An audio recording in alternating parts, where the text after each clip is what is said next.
Hell is the final resting place for the wicked and sinners alike, striking fear and captivating the imagination of mankind. The idea of an afterlife has had many iterations throughout many different cultures and their beliefs. The most influential being Christianity, more specifically, the denomination of Catholicism. While I'm not quite religious myself, one can't deny religion's impact and the importance it has had on art and literature. A great example of this is the work of Dante Alighieri's The Divine Comedy, a masterful allegorical poem that combines myths from Greek, Roman, and Christian theology. As we follow Dante's spiritual journey through multiple destinations of the afterlife. As the inspiration for today's video, I would like to focus on the Divine Comedy's first and most famous saga, Inferno, recreating Lucifer and his unique depiction in this adaptation. Join me in my creative process of unraveling the meaning of the 9 circles of hell and exploring the character of Satan himself.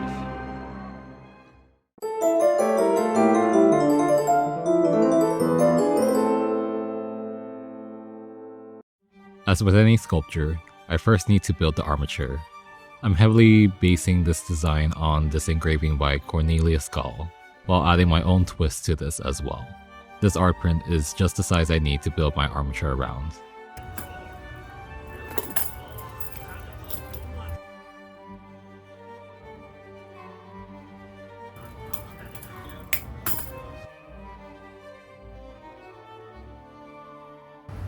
Abandon all hope, ye who enter here. Fashioning the head and hands, which I plan on sculpting separately. I will be working on the body first. Now that it's bulked out with aluminum foil, I can go to clay.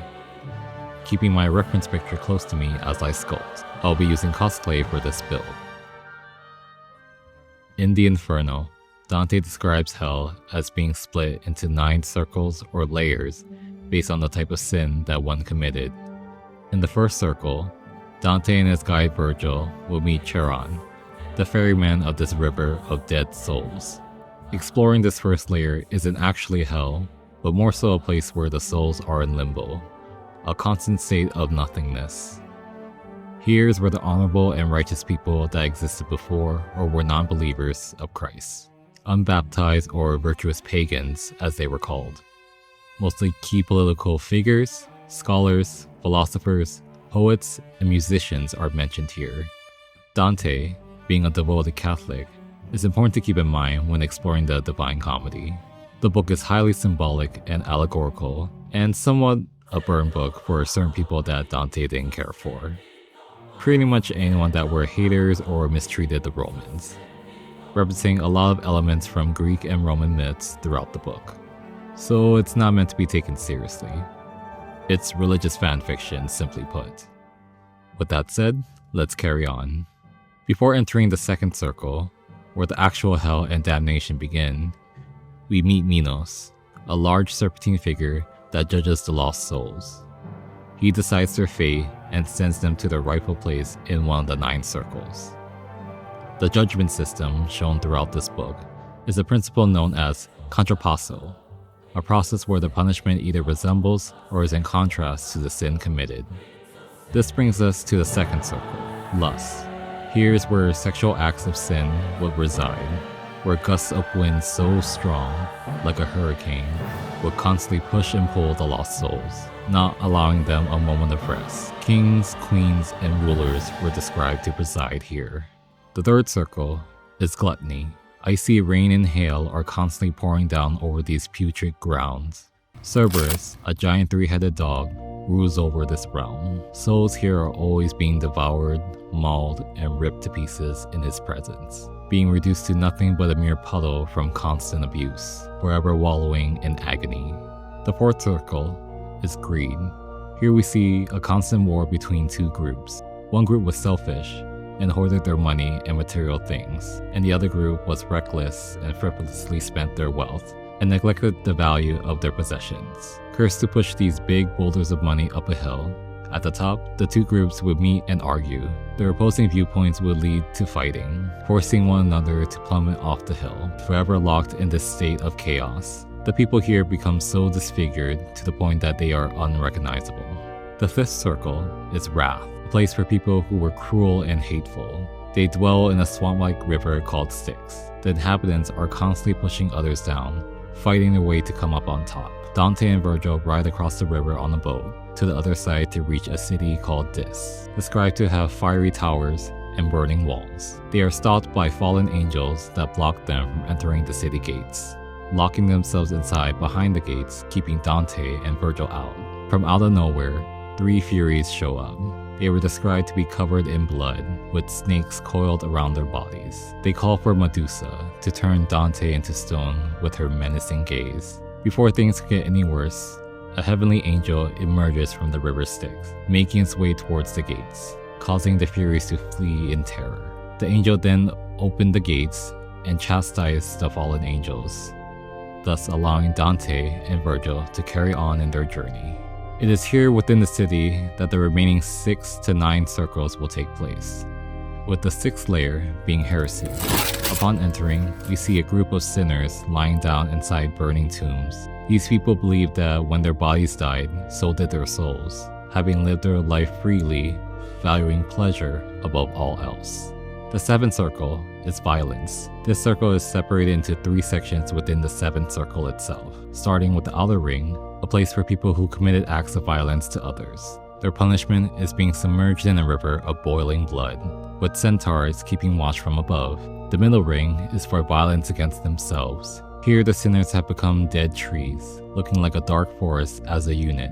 The air is filled with their wails and screams of agony, since harpies would fly about and pick the fruit that grow from these trees, causing them immense pain. Breaking one of their branches will cause them to bleed out and scream from the trauma caused to them. The last ring is for violence against God. The whole area is covered in scorching hot sand due to fiery rain that's always pouring down. The souls are forced to walk these grounds for all eternity. If they grow tired from walking and lie down, they'll be stuck lying there for 100 years. The 8th circle is fraud. This layer is divided into 10 ditches, or malaboljas as they are called, representing the various types of fraud. The first bolja is false love through seduction and pandering. The souls must march from one end of the trench to the other, being whipped by demons if they aren't moving fast enough. The second bolja is for liars and deceptive speakers. They are covered in feces and go about arguing and fighting with each other. The third bolja is for Salmanacs. This means the act of buying or selling sacred spiritual things or artifacts. The souls are seen buried headfirst in a hole in the ground. Their feet are left exposed, being burned by fire and hot coal. This area is mostly reserved for corrupt popes, such as Nicholas III. The fourth bolja is for the practice of divination, anything involving sorcery, fortune-telling, and astrology. The souls have their heads twisted backwards and must continue roaming in this disfigured state for all of eternity. The fifth bolja is berators, which are grifters. These souls are seen submerged in a pot of boiling tar, as demons with spears and pitchforks poke at them, making sure they don't escape. The sixth bolja is for hypocrites. They are seen wearing what looks to be ordinary white robes. However, these robes are heavily weighted down. The souls must constantly walk around in them. One particular soul, named Caiaphas, is seen in the middle of this layer, lying down bound to a crucifix, constantly being stepped on by the other souls. The seventh bolja is for thieves. The souls are handcuffed behind their backs with snakes, being chased by giant serpents and lizard-like creatures. When the souls get bitten, they burn up, turning into ash, only to immediately be resurrected. Other times, the souls would resurrect in another soul's body, or the body would fuse with another, resulting in a mutated form, and even turning into the reptilian creatures themselves, suggesting that all beings in this realm were once thieves and are forever locked in this vicious cycle of torment. The eighth bolja is for wicked leaders and counselors. They are eternally burning in a fiery pit, due to their misguidance and leading others to their death. The ninth bolja is for sorrows of discord, people who purposely created division amongst others. We see demons with bloody swords hacking their victims to pieces. with those shattered parts being thrown into a disheveled pit of sinners who have suffered the same fate. The scattered pieces would drag themselves, trying to reconnect with their other parts until they become whole once more, only to be massacred again in this endless loop of carnage. The 10th and final Bolgia are imposters and falsifiers. A foul stench fills the air as the souls here suffer from every plague and disease possible. Their skin is covered in lesions and scabs, scratching it off till it bled, only for it to reappear once again. At last, we reach the 9th and final circle, Treason. Here we see a realm with a frozen lake. This lake is sectioned into 4 parts, representing 4 types of betrayal. The betrayals against your family, country, peers, and God. The sinners here are frozen in the lake, with only their heads being visible above the surface. Dante encounters one of the souls as someone he knows. His name was Alberito, and he was still alive on Earth. Dante asked him how this is possible. Alberito would then explain that he murdered the guests he invited over one night. Only a sin so vile and evil would the soul automatically be sent to the 9th circle. The body on Earth is then inhabited by a demon, explaining the phenomenon of demon possession. Dante and Virgil move closer to the center. With every step, they would notice wind blowing, only getting stronger the closer they got. The center of this lake represents the center of hell itself. It is here that only the most treacherous and evil being will reside. He is known as Satan, formerly known as Lucifer, once a powerful and high-ranking angel. His sin of pride led to his rebellion against God. Dante's vision describes Satan as a giant frozen from the waist down. Once beautiful, it now appears as a grotesque monster, with bat-like wings that are constantly flapping, causing the icy winds to ensure that this lake stays frozen and all who are trapped here, appearing with 3 heads, as Dante would describe, and I quote, "Oh, what a marvel it appeared to me when I beheld 3 faces on his head. The one in front, and that vermilion was. 2 were the others. They were joined with this, above the middle part of either shoulder, and they were joined together at the crest. And the right-handed one seemed twixt white and yellow. The left was such to look upon as those who come from the Nile Falls valleyward. Satan cannot speak, since all 3 mouths are constantly chewing upon the 3 great traitors of human history. Hanging from the left and right mouths are Cassius and Brutus, for their betrayal of Julius Caesar, leaving the center head of Satan chewing on the worst traitor of all, Judas, for treason against Jesus Christ. Virgil informs Dante that now is when they can escape hell, by climbing down Satan himself. Dante is rightfully baffled since this makes no sense. Virgil reassures Dante and they continue. Once they pass Lucifer's genitals, which represents the center of the earth, things change. In an instant, Dante realized that everything has split, finding himself climbing upwards towards Lucifer's legs.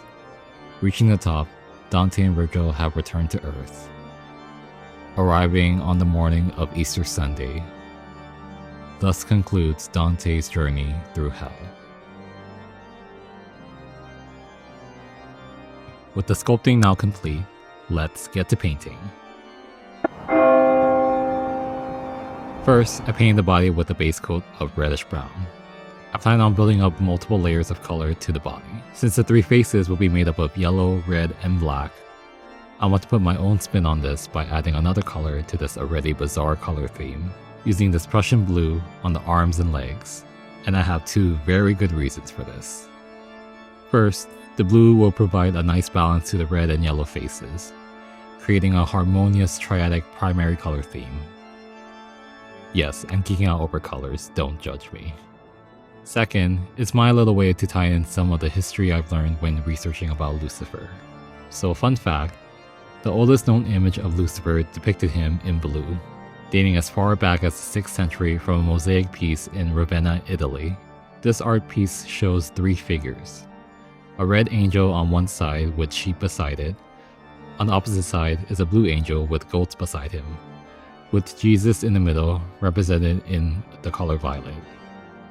One theory suggests that medieval red dyers during this time want to discredit the color blue, associating it with evil, as well as the depiction of goats, a reference to early pagan roots and Greek myths with satyrs and the god Pan. As the Christian faith grew in popularity, it led to the downfall and slandering of paganism, deeming this belief and its practices to be unrighteous and the works of the devil, further showing the evolution of Lucifer's early depictions from a fallen angel to the more modern and common depictions of a horrifying horned demon. I also can't talk about the Divine Comedy and not mention the works of Sandro Botticelli and Gustave Doré. Both Dante and Sandro were Florentine natives. Dante's work has helped shape Italian culture and bring rise to the Christian belief during the late medieval period. Skip forward about 2 centuries and we have Sandro. With the Renaissance era at its peak, Sandro's drawings on the Divine Comedy has helped bring new life to Dante's poem, while making a name for himself in his iconic classicism style, such as The Birth of Venus, which was my first introduction to him. Which now brings me to Gustave, an accomplished French printmaker, illustrator, painter, comics artist, caricaturist, and sculptor. His wood engravings on the Divine Comedy were my first introduction to not only his work, but also what I think of when talking about the Divine Comedy. His prolific work as a whole has had a great impact in inspiring future artists and defining the Romanticism style with his religious work. Moving on to create a base to complete this build, breaking it down into 3 parts, starting with the frozen lake of the 9th circle, moving down to Centrum Mundi, which is the Latin meaning for the center of the earth. Lastly is Mount Purgatory, closing Dante's journey through hell. Busting out my giant silicone molds again, since I'll be using a deep pour resin to recreate the frozen lake. Due to my concern about weight and size, I will settle on the 2nd largest mold I have, adding a small coaster mold in the center to create an opening. Using a 2:1 ratio of epoxy resin and a few drops of blue ink for this mixture. This is the same resin I have used in some of my past projects as well, with excellent results.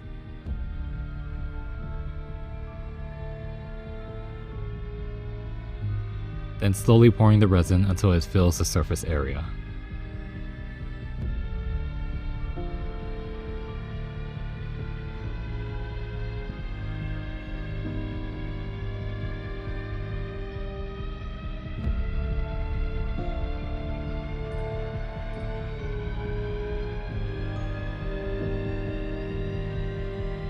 Yeah, it's been about 3 days now, so let's see how it turned out.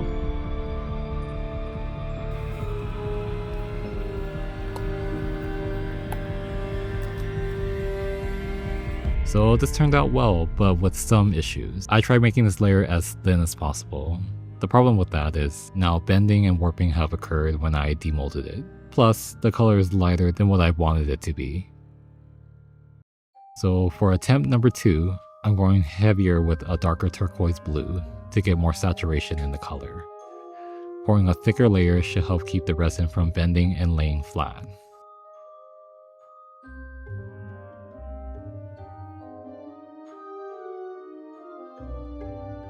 Oh, this was such an improvement. The color is great with no dust or paint particles. It's lying flat and feels very sturdy.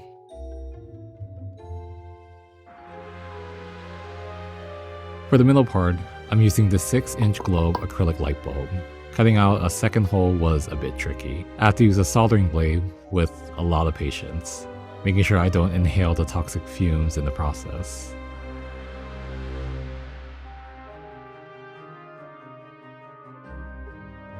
For the bottom section, I'm going out of my comfort zone and using these pink foam sheets to create a diorama of Mount Purgatory. First by gluing these layers together to get to the right height I need.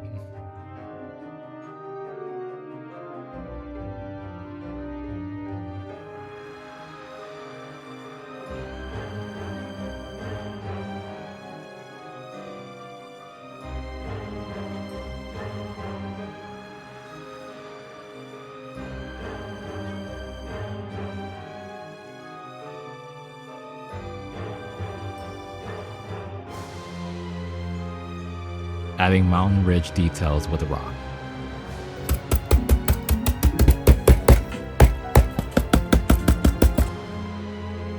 Reinforcing the layers with a coat of Mod Podge.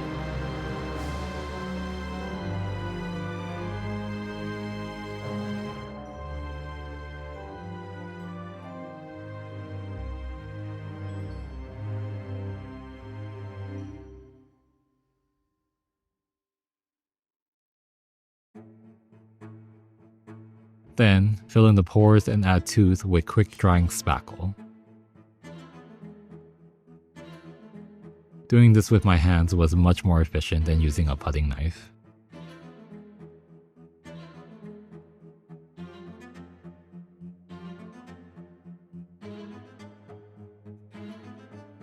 Evening everything out with a coat of gray primer. Lastly, add some highlights and shadows to give it more dimension with dry brushing.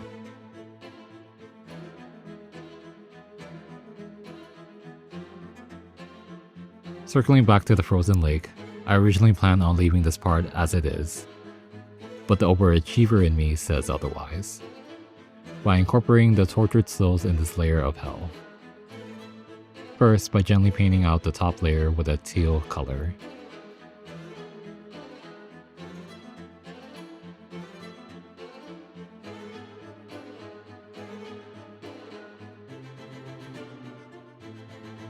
Snagged a bunch of these tiny miniature swimmers. Excuse me while I have some beheading to do. After gluing on my collection of heads, I'll add a thin coat of UV resin to seal everything together.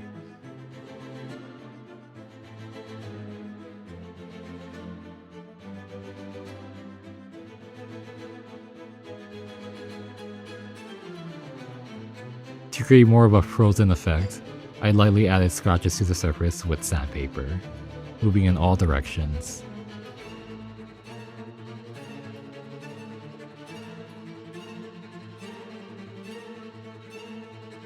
Finishing this off with some fake snow. Mixing it in a cup with Mod Podge. Making sure I mix this very well since I want everything to stick.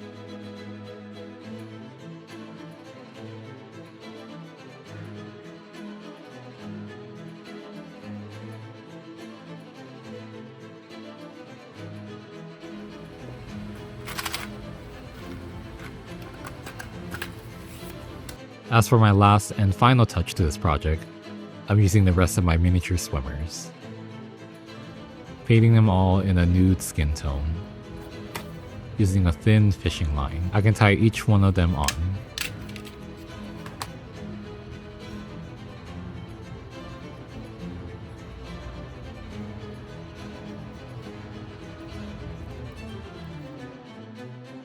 Resulting in a long row of lost souls. I'll cut them into smaller rows, thus forming a ring connecting all these smaller rows together.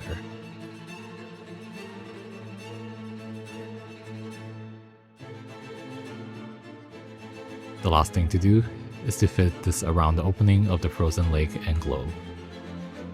At this point, showing is a lot better than me telling you, so let's see it all together in the final look.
Hope you enjoyed my take on Lucifer from Dante's Inferno. This monumental build took way longer than I had ever expected. I originally planned on finishing this and a couple of other projects in 2024. So of course, it's now considered my first video of 2025. I've wanted to explore the myths and lore around Christian theology for a while. It has been on my mind for the better half of last year, even more so now when researching to make this video. Regardless, I hope you found this video entertaining and maybe learned something as well. Thank you for watching. Remember to stay creative, and I will see you in the next one.